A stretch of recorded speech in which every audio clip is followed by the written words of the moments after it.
Okay, let's get started. Now we are discuss about the Poetics by Aristotle. Section 5 Epic and Tragedy. Chapter 26 Epic and Tragedy. Comparative Values. The question may be raised whether the epic on the tragedy is the higher form of imitation. It may be argued that if the less vulgar is the higher, and the less vulgar is always that which addresses the better public, and art addressing any and everyone is of a very vulgar order. Relevance is what matters, and the motives of the agent of the deed is to be considered. As has been observed several times, to strike a person may not be good, but to strike a person who is going to commit murder may be justifiable.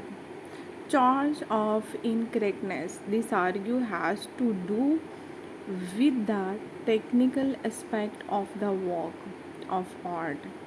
There may be a charge of incorrectness arising from the way the language has been used. It may be because the poet was using a rare or strange word or metaphor. A deeper understanding of these devices is required. The difficult might have arisen because of mood or punctuations, accentuations or innotations being different from what is it should have been. The difficult may arise from punctuations and can be solved by changing the punctuation. It could be caused by an ambiguous or equivocal expressions used by the poet. Lastly, it could arise due to the uses of standard word, which may happen in the common usage of language. Charge of contradictions. If a passage seems to have contradictions, all the possible sense should be considered and the most probable one selected.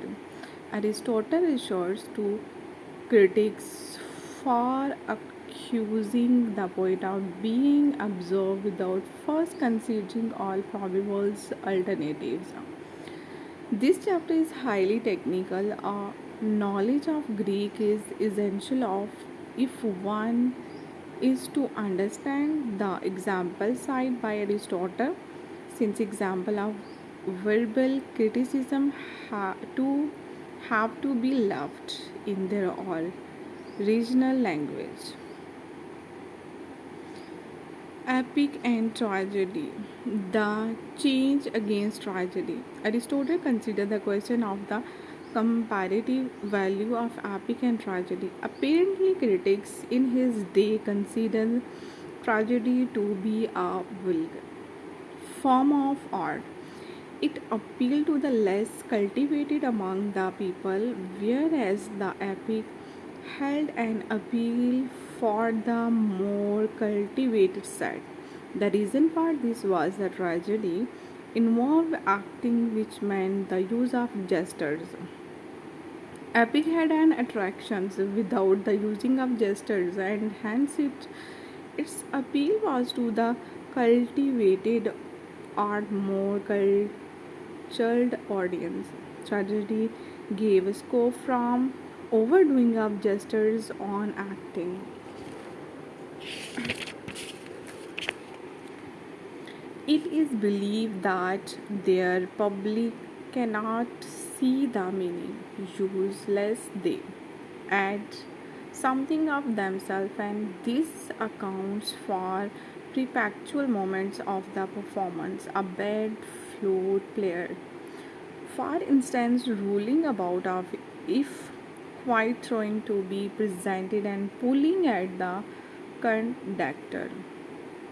If Scylla is the subject of the piece, the tragedy then is said to be a vulgar art of this kind, to be in fact just what the late actors were in the eyes of their predecessors. For Menskes used to call clipheads the app because the thought he so overacted his part, and a similar view was taken of Penrose also. All tragedy then stands to the epic in the same relation as the newer to the older school of actors. So one according is said to address a cultivated audience which does not use the accompaniment of gestures.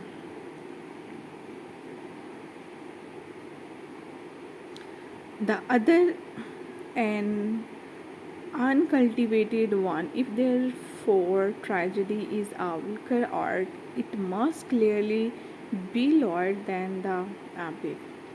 The answer to this is twofold. In the first place, one may argue that the censures does not touch the art of the dramatic poet, but only that of his interpreters, for it's quite possible to overdo the gestures, wherein an epic recital and the Sosistratus and in a singing contest as did Mantius of Opus, that one should not condemn all movement unless one means to condemn even us, but only that of bad performers, which is the point of the criticism passed on clippers and is the present day on others, that their women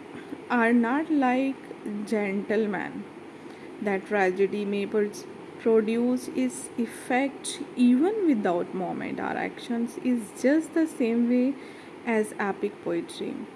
For from the mere reading of a play, its quality may be seen, so that if it be superior in all other aspects, this element of inferiority is not inherent in it.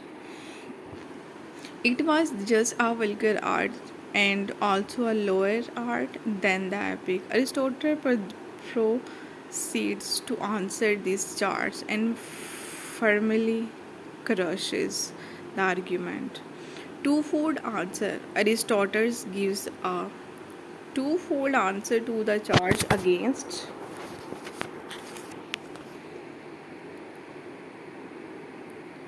against tragedy. In the first place, the charge does not really concerns the art of the poet who has written the drama, but that of its interpreters on the actor. Even an epic recital can involve overacting or overdoing of the gestures. Epic recital can also thus be vulgarized as can the acting in a tragedy. Secondly, if the charge means to condemn all movement, one can only say that this should not be done. Dance involves movement. Nothing is vulgar about movement by itself. What is to be condemned is the movement of the ignoble people. Indeed, this is the criticism leveled against the actor of this day. Say Aristotle's, furthermore, the effect of tragedy need not is necessarily depend upon acting. Reading a tragedy can easily produce the same effect. Thus, the basic of criticism of tragedy, because it involves moment, is fallacious. Thus, if a tragedy is good in all other respects, criticism on the basis of acting are moment is not vain. Tragedy is superior to epic poetry. Aristotle put tragedy on a higher level than the epic on a number of codes. Tragedy has all the elements that are present in the epic: the serious subject, plot, dictions, thought, and character. It has two more elements which gives pleasures, spectacles, and melody. In this respect, epic is lower than tragedy. The meter in tragedy allowed more variety. The epic is in narrative form and the tragedy is in dramatic form. But this doesn't necessarily mean that tragedy can be enjoyed unless it is acted on stage. It is possible to get true tragic pleasures even from reading. Thus, tragedy allows for greater scope. Its reality is felt whatever it is read or acted.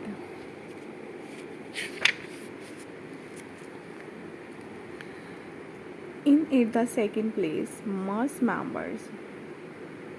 The tragedy has everything that the epic has, and the spectators. That it has vividness of impression is reading as well as in representations. That the tragedy imitation requires less space for the atten- attainment of it, and which is great adventure since the more time to delay. It considers the Oedipus of Sophocles, for instance, and the effect of expanding it into the number of line Iliad. That there is less unity in the imitation of the epic poet, as is proved by the fact that any one work of theirs suppliers matters for several stories. It seemed quote when brief told, and then waterish.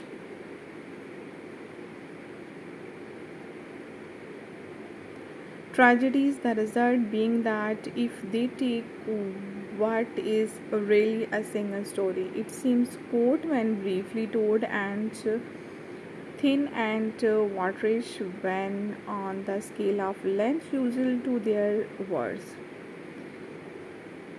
In saying that there is less unity in an epic, I mean an epic is made up of a plurality of acts in the same way as the Iliad and Odyssey have many such parts, each one of them in itself of some magnitude, yet the structure of the two heroic poems is as perfect as can be, and the action is in them as nearly as possible one actions. If then tragedy is superior in these respects, and also beside this, in its poetic effect,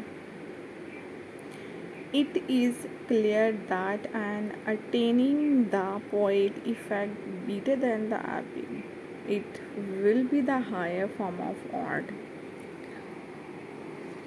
In tragedy, there is great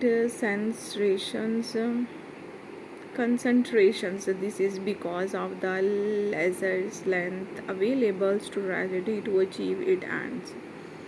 The effect at concentrations lead to greater pleasures. Epic has an adventures in its greater length, which allows a variety of interests at the same times. However, the pleasures peculiar to concentrated happening is absent in the epic. Aristotle cites the effect of the Oedipus of Sophocles, the unity present in tragedy because of these centrations is absent in the epic. Any one work of the epic poet has the subject matter for several tragedies. Aristotle clarified that the structures of epic poem may be perfect, though they still have a plurality of actions. Plurality of actions has no place in tragedy, and hence the greater unity of tragedy in the epic with its length can do what with a single story or action. Its effect would be thin and watering. The tragedy is superior in all these respects, and in its poetic effect, it is naturally a higher form of art. It achieves the poetic effect better than the poet epic. Aristotle can Aristotle comes to the conclusions that the alleged defect of tragedy are not essential to it. It possible merits it entitled it to a higher rank among the two tragedy and epic. The last paragraph suggests that Aristotle has come to the end of his discussions of tragedy and epic poetry. He has not come to the end of the discussions of all that the set out of discussions. This leads sport to the contentions that a part of the epic has been lost. Perhaps that part has had in it the discussions of comedy and styles. Okay, do like, shares, and subscribe. Thank you.